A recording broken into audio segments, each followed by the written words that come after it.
Hi, everyone, and welcome. We're so glad you're with us. I can't tell, Julie, do we have anyone joining us? Do we have some people joining us? We have 2 attendees at the moment. Okay. We anticipate having several more, but we're delighted to have you with us today for our Using Social Media seminar, and we are recording this. There is going to be an opportunity for discussion and questions, but please feel free to enter your thoughts and questions in both the chat box and questions specifically in the Q&A box to help us keep track of them if we get busy with the chat.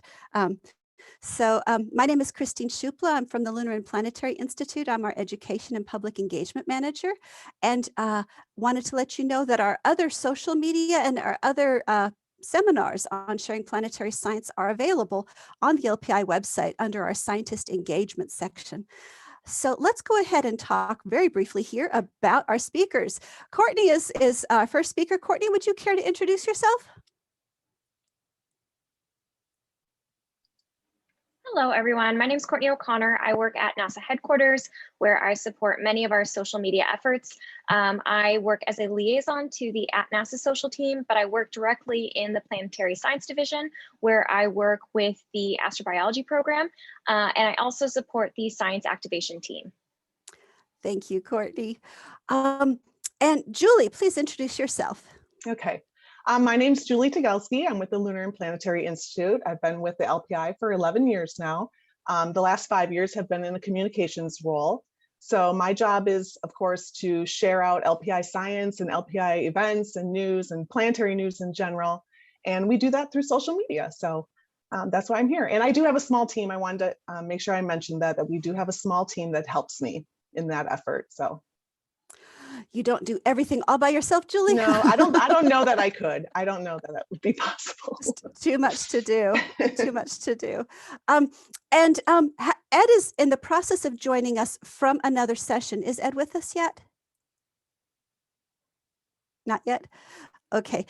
Dr. Edgar Rivera Valentin is one of our staff scientists at LPI. He's also an avid social media user. And so we're going to get to hear from him about his tips. And he will participate in our discussion about approaches for not just solar system exploration, but also approaches for social media and its use. Courtney, please go ahead and let's hear from you about some of your thoughts and feedback and ideas here. Thanks so much, Christine. So if you work in planetary science and you're on social media, I think there's a pretty good chance that you have come across or follow at least one of NASA's social media accounts. We are active, across many platforms, including Twitter, Facebook, YouTube, Instagram, Snapchat, you name it. We are trying to reach an audience on any of these platforms. A quick look at some of the accounts that we have, the main one being the @NASA flagship. So this is our account for the maximum exposure, and we cover agency-wide events and activities on this account. We also have our center-led accounts. So these are accounts that are run by individual NASA centers. This includes NASA Johnson, NASA Kennedy, NASA JPL, et cetera. Then we have our thematic accounts. This is a newer initiative where we have broader accounts such as NASA Sun, NASA Earth, NASA Solar System that unite to tell many of NASA's missions in a cohesive storyline. And then finally, we have our mission and project specific accounts that reach a more niche audience and cover the behind the scenes of an individual mission or project. So Courtney, I think there's a NASA, is there a NASA Moon account and a NASA Mars account? There is, and in 2 slides, I will actually be sharing those. Awesome, great. Okay, thank you. So our NASA flagship, and this is just a quick overview, but if we have over 231 million total followers on this account, this is across all of our accounts and platforms. And we do have the most followers of any agency and department in the federal government on Snapchat, Instagram, Twitter, Facebook, and YouTube. I bring this up to say that when we have very large campaigns for our planetary science missions, we work with the @NASA flagship team to make sure that those events are covered so that we can reach the widest possible audience. Awesome, thank you. Next slide. And yes, as Christine was mentioning, so we have our thematic accounts. Within the Science Mission Directorate, we have 15 of these thematic accounts that reach over 31.3 million followers. The main ones for planetary science are NASA Astrobiology, NASA Moon, NASA Mars, and NASA Solar System. However, we really do work to make sure that there are connections to the other thematic accounts. So when news is coming out from NASA Universe or NASA Sun, we do look to see if there are opportunities that we can connect it to the work that's being done in planetary science. Next slide. Fabulous. And this is just a quick overview of some of my personal uses of social media. We do give guidance to members of the science and engineering community before major mission events in terms of what should be going to our official accounts and what should be going to your personal accounts. From your personal accounts, our biggest piece of advice is to be speaking for yourself. This is your opportunity to share your excitement, share your own work, share your individual role on a mission. But really the big news takeaway here, I would say, is to not break news. If you are using the words, "You heard it here first," and you're talking about a mission that you support, that is news that should either be coming from NASA communications or your own organization's communications team. So I would just say that if you have any questions on this, it's really important just to reach out to your communications lead, whether it's a media rep or public engagement person, to make sure that you know the guidance for your specific organization. Thank you, Courtney. So folks, if you have questions about this so far, we're going to keep going and Julie's going to have some recommendations too. But if you have questions right now for Courtney, think about them and maybe put them in either the chat or the Q&A box and we will get to them, okay? So I'm going to give you just a few seconds here to think a little bit more about this and about these do's and don'ts. Make sure everyone's had a chance to think here. And, oh, you have a few more tips though. Just Sorry. one more final slide. And this is social media guidance that we follow within NASA for our official accounts, but I also think it's just some good advice for your personal accounts. Don't use acronyms unless they are clearly defined. Even if you're reaching a audience that is a specific science community, if something is being retweeted and it gets shared widely, people don't have that background to know what acronyms you're talking about. So just making sure that you're not using acronyms or using jargon that is internal to your organization. With hashtags, we do recommend that you limit to 1 or 2 for piece of content, making sure that it's hashtags that are actually being used in the social media universe, that it's not a hashtag that's only being used by a couple people, because that really goes against the goals of a lot of the reasoning why we do use hashtags. And this is a big one. I would say make sure that you include a call to action. So this would be, a link to read more, to watch more, to get some educational resources, or it could be a call for questions or comments. And then finally, and this is more of an overall communications guidance that I would share, is that always thinking about the why. Like, why should a reader care about your post? And I think that by including that in your social media post, you have a better chance of people then linking or clicking on your call to action and wanting to know more about what you're doing. So that's my final slide, but excited for questions when we get to the dialogue. Thank you so much, Courtney. Appreciate it. So, Julie, your turn. Okay. All right. Well, you can go to the next slide, Christine, actually. Okay, so how it started and how it's going. So my first tip would be to find your audience and meet them where they're at. When I first started in the communications role, the LPI was actually an early adopter of a bunch of different social media platforms. And what we decided to do was just kind of focus on where is our audience. And we found out that Facebook and Twitter are really where everyone is at. We still do have different accounts and we do experiment with Instagram, for example, or YouTube, but Facebook and Twitter are really our primary modes of communication for social media. Okay, you can go to the next slide. Okay, so my second tip would be to find a supportive community. So Twitter is really well known to have a vibrant science community, and you can connect with those who have shared interests, and you can ask questions and get instantaneous feedback. And you can discover a wealth of resources that are out there that you might not otherwise know about. And you can hear about job opportunities and funding opportunities. And so even though Twitter's lower on the list of the most used social platforms, I really think Twitter is great for science communication in general and scientists. So I highly recommend it. And finding your community also is important because it helps keep you motivated, especially during these times. You can go to the next slide. My next tip would be, this is a good entry point to getting involved with tweeting, is live conference tweeting. It was actually my introduction to Twitter, was being involved with the LPSC microblogger program. So you can follow the conference hashtag and you can meet new people that way, and it gives you exposure to new connections that, who knows, it could be a collaboration in your future down the road. And online discussion can lead to tangible real-world social interactions too.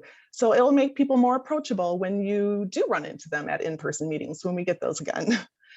And you're providing a valuable service too, by sharing science with those who can't be at the meeting.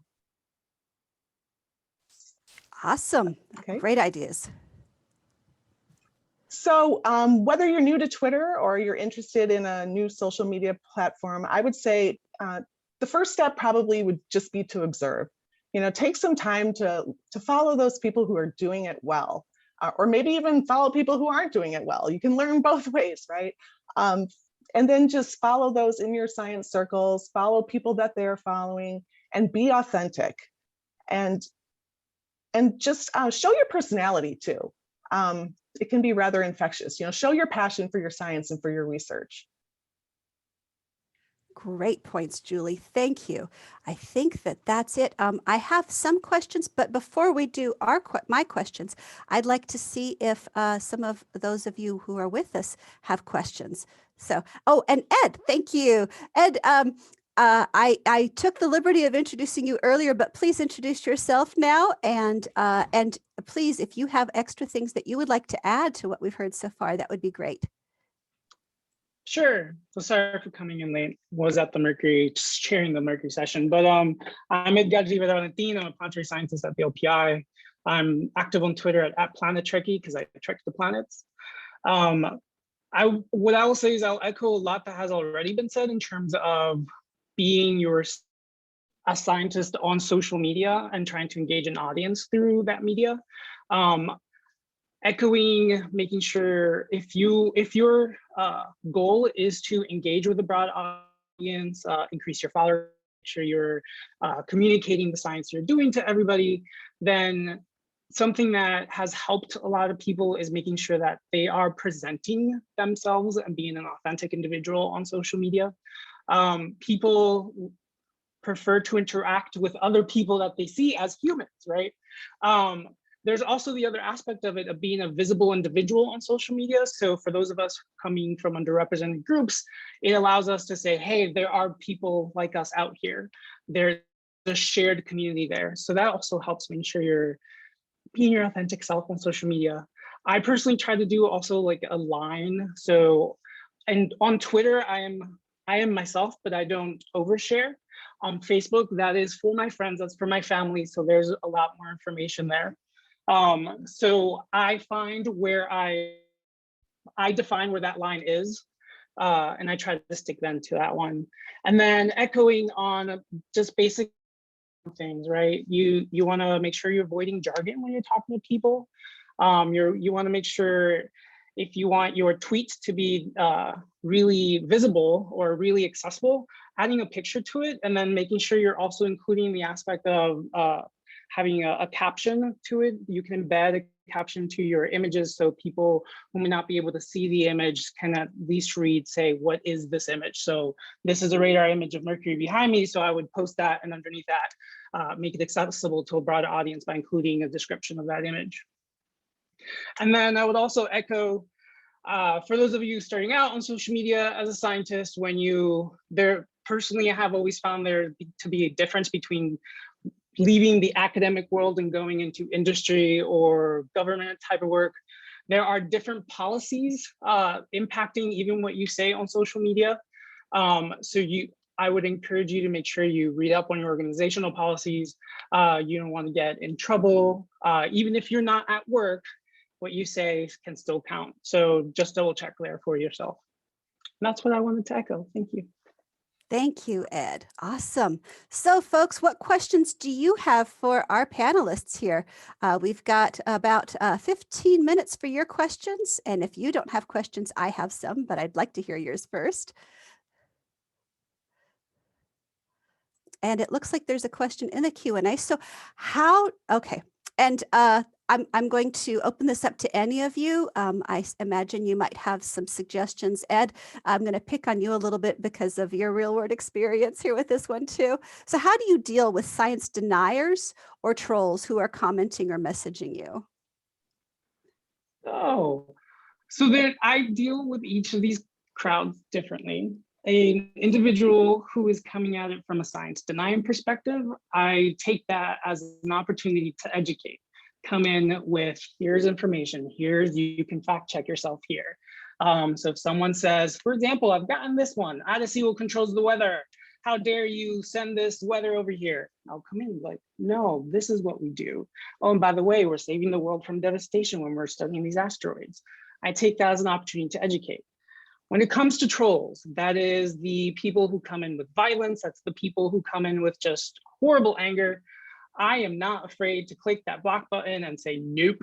And that is totally fine. Some individuals are robots and they just be mean. And that means they are not engaging, they are not engage worthy. Thank you, Ed. Courtney, do you have anything to add in terms of how, on behalf of NASA, you've had to deal with these things? And maybe start with deniers. How do you deal with deniers? Because we get those. Well, we do have a policy at NASA that, their freedom of speech is important. And if anybody is commenting on a NASA post, whether it's on Facebook or YouTube, we really do try to be careful that we are not going against that. We do have chat rules though. So if we are hosting a YouTube chat, we very clearly state what our chat rules are. And if people are off topic, if they are using hateful speech, if they are spamming, if they are a troll, then we will put them in timeouts. That usually works pretty effectively. We also have a wonderful group of supporters out there who are also coming to the defense of NASA. So I would say that in the Facebook comments, sometimes it's best for the agency to leave these comments alone. We don't feed the trolls, but if others in the community want to get into these discussions, then we let that take place. Thank you. Thank you. I've got a question here for Julie, and that is, are there some common institutional policies like at LPI? What are common institutional policies that scientists might want to consider in terms of being careful? Ed brought up this idea of institutional policies. I would think that most organizations do have a social media policy. A lot of times it's just common sense, honestly. It's just, follow your organization's code of conduct. You want to make sure you're exemplifying their values. But if you're ever worried about something, I would go talk to your supervisor or HR. If you're just confused about something, I would reach out to them and get clarification. Courtney, do you have anything to add to that? Yeah, I would add that several missions that I've supported have their rules of the road that are provided to the scientists who support those missions. And in the last several years, I've seen each of those missions include a social media section to address some of these questions. And at the end of the day, it really just comes down to not breaking news. Don't share ITAR information. Make sure that what you are sharing is publicly available if it's going to be, of a newsworthy type product. Thanks.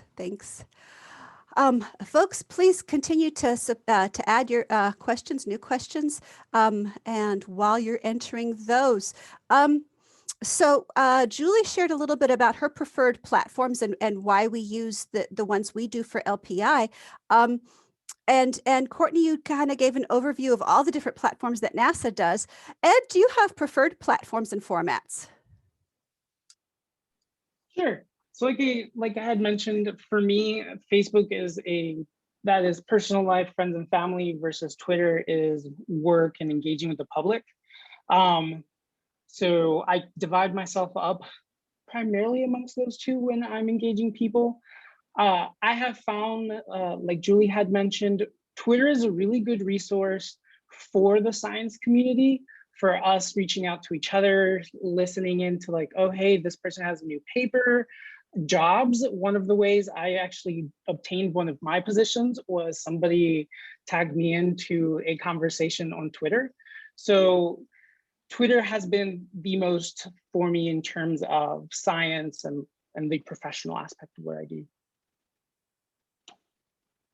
Thank you. And we have a comment from one of our attendees, but I don't think the others can see it. So Bill mentioned that as an outreach volunteer, he's also grateful for social media and that his favorite planetary scientist persuaded him to join Twitter because it's a great way to hear those conversations between scientists. And it's been helpful in understanding a lot about planetary science as he prepares to share missions with the public. So, and glimpses the lives of the scientists. So thank you, Bill. We appreciate that. Let's go on to some more. Folks, please continue to add your questions. This is up for grabs for anyone. Are there topics that you avoid in social media? Topics that you just try to, and Andy added flat earth. So yes, avoiding flat earth is a good topic to avoid. Thank you, Andy. Does anyone have any other thoughts that you don't bring up, other people might bring up?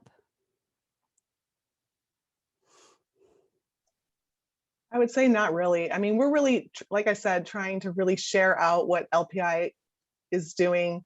So, that's kind of what we're doing with our social media strategy. Thank you. I'll let the rest of you continue to think about that, but we've got a great question here from Heidi. So what do you predict will be the next big social media and which do you predict will become outdated as we continue to pivot and decide where to focus our energy? Well, TikTok is really growing in popularity. So maybe there's a way for scientists to kind of show off their science using TikTok and anything video, actually. Instagram lives, YouTube lives. Absolutely. Ed, I'm sorry, you were on silent. Try again. Oh, so they're also evolving along. So the Facebook's Instagram stories, Facebook stories, Twitter now has stories.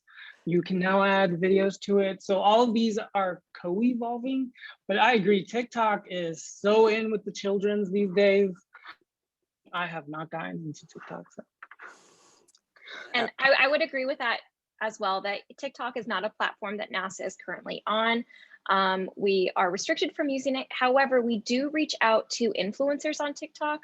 We've been really doing a lot of influencer engagement. And I would say that this is something that for NASA, it's important for us to be reaching diverse audiences that we know that not necessarily are already following us. So engaging with influencers who are on a platform like TikTok, there's an opportunity there for them to tell our stories in a way that we necessarily might not be able to. Great point. Great point. So for everyone here, are there other ways that we can expand our existing audiences and reach new demographics with social media?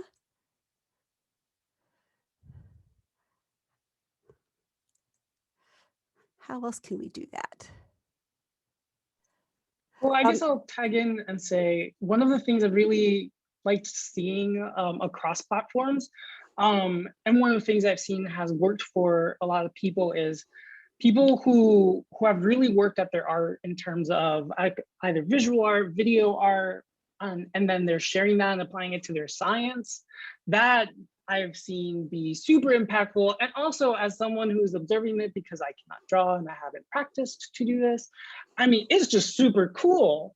So if you are interested in doing art forms in either visual, audio, I think that's a good way.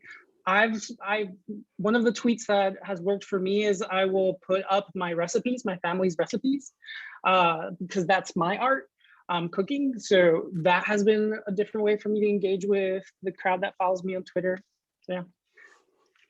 Thank you, Ed. Awesome ideas. Yeah, ways to engage audiences in different, using art, using recipes, using other things. Julie and Courtney, do either of you have anything to add to that? We've got a couple new comments and questions too. So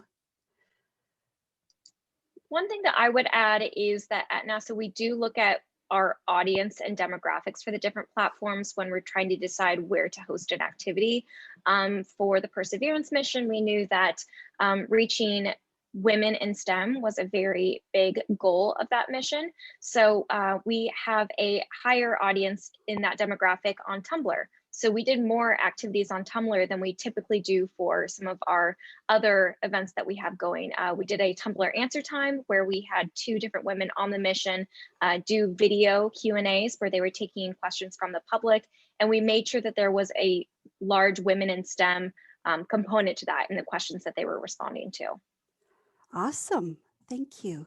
So there's a comment here from Joseph about maybe trying to embrace international cooperation and something like an initiative like Asteroid Day, trying to create a network of planetary science related accounts to popularize real science in different languages. That's a great idea. And then we have a question here. Anicia runs Twitter for their department and reblogs and posts things that involve faculty and students in the group, but wants to know what else they can do to kind of make a brand for the group. Anyone have a suggestion there? So one of the things you can do is every now and then there'll be a theme. It evolves. Twitter is chaos, but every now and then a theme will evolve out of that chaos, and everyone's suddenly tweeting this one thing. So you can keep an eye on that chaos and see, oh, everyone's tweeting about this one thing that does relate to my department. Let me bring it in. But you could also bring in guest speakers for your account. So you can say, today, follow the life of this graduate student as they go to the lab, as they do this, and the grad student can post pictures of what they're doing. If you are hosting a departmental seminar or a symposia and a speaker is giving a talk, live tweet from it, be able to share that, right? So it's all about on Twitter, making sure that you are engaging using different modes, not just retweeting other people or tweeting just here's someone's paper. But if you add those extra different components, I've noticed that it increases your follow count and engagement. Awesome. Any other comments from anyone? And we have 3 minutes left for any final closing statements from each of our participants. And we do have a survey that you are all welcome to go fill out. We'd love your thoughts on today's seminar. And of course, again, we have these other recordings and resources on the LPI Scientist Engagement website. I'm going to stop talking because I can't see the chat or the question and answer right now with this being up. Please, Julie, Ed, Courtney, do any of you have any final comments? We've got 2 minutes left. I would just encourage everyone to try something new and don't be afraid. And I know this was a through line throughout it, but be authentic, be yourself. There's an audience who's looking for that. And make sure you are staying in touch with your organization's communications team. Good point. I totally tell Julie everything I'm doing. So what I'll echo is I think being authentic on social media is great. Being a visible individual, bringing forward your full self. And just like in science, we make mistakes while we're going along studying things, right? It's okay to make a mistake. Sometimes the fear of the error holds us back way too much. So, hey, feel free and explore these new medias and have fun. Awesome. Thank you so much. I'm going to stop sharing that slide now. And thank you all so much for joining us. And thank you, Julie and Courtney and Ed, for your time and sharing your feedback. We really appreciate all of you, and clearly our participants do as well. Enjoy the conference.